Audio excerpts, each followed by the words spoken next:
time for my way too early top 10 must-have draft picks for 2024. These are the guys that if I was drafting fantasy football teams today, I would try to get in every single one of my drafts. Let's start at number 1 with Amon-Ra St. Brown. This guy was an absolute stud this year for the Lions, an absolute stud in PPR leagues. Got you pretty much 20 plus PPR points almost every single week, it seemed like. And people were worried, oh, he's just a slot guy. He doesn't have a big ceiling. I think we can put that to bed. This guy had a plenty big ceiling. No reason to think it won't go up in 2024. He's had the kind of trajectory you want to see. I talked about CeeDee Lamb last year in the same way. How CeeDee Lamb had gotten better every single year of his career. So is Amon-Ra St. Brown. And now he's entering year 4, just like CeeDee Lamb was. Don't be surprised if Amon-Ra St. Brown has a monster 2024 season and is a league winner similar the way CeeDee Lamb was.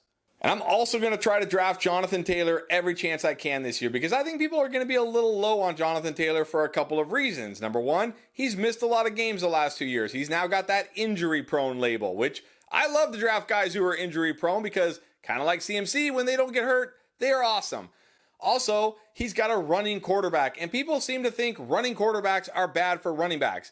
It's the opposite. Running quarterbacks are good for running backs. Why do running backs like Gus Edwards, Justice Hill, and Keaton Mitchell succeed in Baltimore? Why was Miles Sanders 10 times better in Philadelphia than he was in Carolina? And why was DeAndre Swift so good finally this year in Philly? Also, what about James Cook? He was great this year with running quarterback Josh Allen. Running quarterbacks are actually good for running backs because teams have to worry about not only the running back, but the quarterback. It opens up running lanes. It makes it way easier. A healthy Jonathan Taylor in 2024 with a healthy Anthony Richardson will be poised for a top 5 running back season. He's an elite talent. He's still young. I am taking Jonathan Taylor every chance I can. I'm also taking Chris Olave every chance I can. I took Chris Olave every chance I could last year. He was on almost all my must-have videos last year, and he did not disappoint. Absolutely great second year, despite playing with a horrible Derek Carr for most of the year. This guy is a threat to go over 100 yards on any given week. He's not a guy who needs 8, 9, 10 targets. This guy, 4 or 5 catches, can get you 100 plus yards and a touchdown on any given week. He's an elite wide receiver. He's going into year 3. Michael Thomas is even going to be back next year, and do we even care? Rashid Shaheed, Juwan Johnson. I mean, who is he competing with here? He's competing with no one. He's going to be a target monster next year. Derek Carr should be back, which is okay for him, but I don't even care. Chris Olave has monster weekly upside. I'm going to be drafting him every time I can again in 2024. I'm also going to be drafting Garrett Wilson every time I can in 2024. A lot of people are going to be down on them because he had a down 2023, but look, he had to play with Zach Wilson, Tim Boyle, and Trevor Siemian. He was in literally the worst passing offense in the NFL. He still went over 1,000 yards. We got to think Aaron Rodgers is going to be back, going to be healthy next year. You got to bet on him staying healthy for the whole season. And that should be good for Garrett Wilson because unlike Tim Boyle and Trevor Siemian, who don't even try to throw to wide receivers, right? They're just snapping it and dumping it off to the running backs. That's like all they can do. Aaron Rodgers will actually throw the ball down the field to wide receivers. He will actually target his wide receivers and throw the football like a real NFL QB. That is going to be great for Garrett Wilson. Don't be surprised when Garrett Wilson has a huge bounce back season in 2024. And don't be surprised when Kyler Murray also has a huge bounce back season in 2024. Came back from the ACL and he just was okay. I know I'm going to get some comment like, Kyler Murray wasn't just okay, he won me my fantasy championship. Yeah, what about the other games? Okay, he was great in week 17, but he was just kind of okay in most of the other games. But I think he's going to be great in 2024. Look, he ran the ball way more than we expected coming off that ACL tear. Hopefully they can figure out a way to bring Marquise Brown. Maybe they draft Marvin Harrison Jr. or one of these talented wide receivers in the draft this year to get him more help. This guy has tremendous rushing upside, can always score a rushing touchdown, is a very talented quarterback. The Cardinals have already said he's our guy. He's the guy we're going to build around. If they build around him, Kyler Murray could easily have a top 5 season. Another guy I was very high on last year who was great until he got hurt was Christian Kirk. I drafted him in a bunch of my leagues. I'm going to do it again this year. I know everybody was all hyped for Calvin Ridley last year.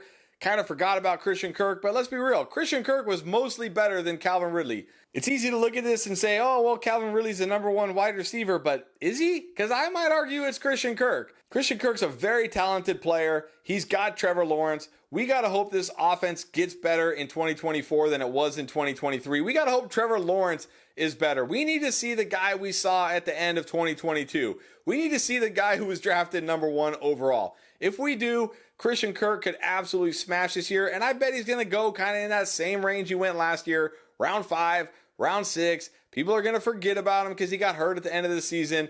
Not me. I'm going to draft him every chance I can. I'm also going to draft Tyjae Spears every chance I can. There's a very good chance Derrick Henry is not back with the Titans next year. I mean, why? Why bring him back at this point? They got to start over with Will Levis. They got to get younger.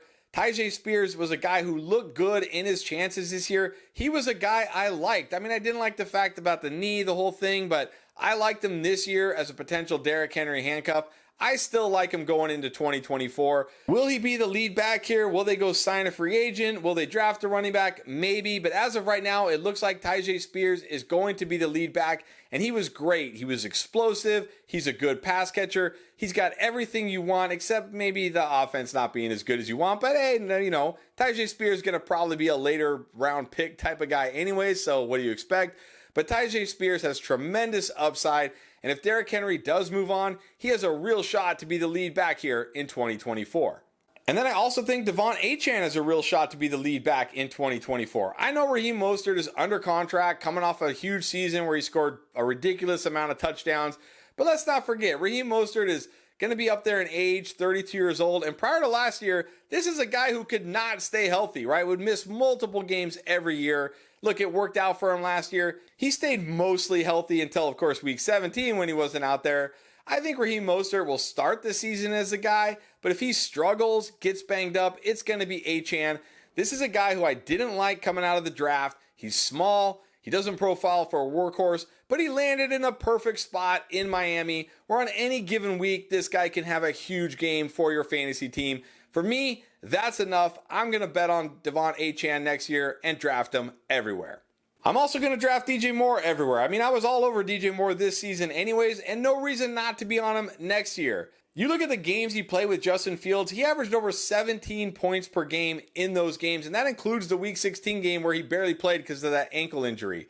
Let's not forget he went over 1,300 yards, having to play with Tyler Bagent as his quarterback for 4 games. If he had Justin Fields all year, he might have legitimately hit 1,600 receiving yards this year. Now, there is some risk that it's not Justin Fields next year, but you know what? If it's not Justin Fields, you know who it's going to be? It's going to be Caleb Williams, and I'm okay with that too. Either way, I think DJ Moore is going to ball out again next year, and I think he's going to be slept on in drafts again because I just don't feel like people are ever that high on DJ Moore for some reason. So again, DJ Moore going to be another guy I draft everywhere in 2024. And then finally, the last guy I'm going to draft everywhere in 2024 is Anthony Richardson. He was one of my must-haves last year, and prior to his injury, it looked like he was going to break fantasy football. And guess what? If he stays healthy, he will break fantasy football. No, not for what he can do throwing, even though he is a capable thrower. It's for what he can do running. This guy was starting to get rolling, was a top 5 QB in 2 games last year, was putting up huge rushing numbers before that injury, and he's in the perfect situation because he has Shane Steichen as his head coach. Don't forget, Shane Steichen is the guy who developed Jalen Hurts into the guy we now know and love. He's doing the same thing with Anthony Richardson. I know what you're going to say, oh, he's going to get hurt. And look, maybe he will. But you got to gamble on that because he could win you your championship. He can win you your fantasy league if he stays healthy. And I bet he's going to go kind of in that same range where Dak Prescott went last year because, again, he missed most of the season and people are worried about the injury. So for me, Anthony Richardson is going to be that quarterback where if I don't get one of the elite quarterbacks early, I'm just going to wait and grab him every time.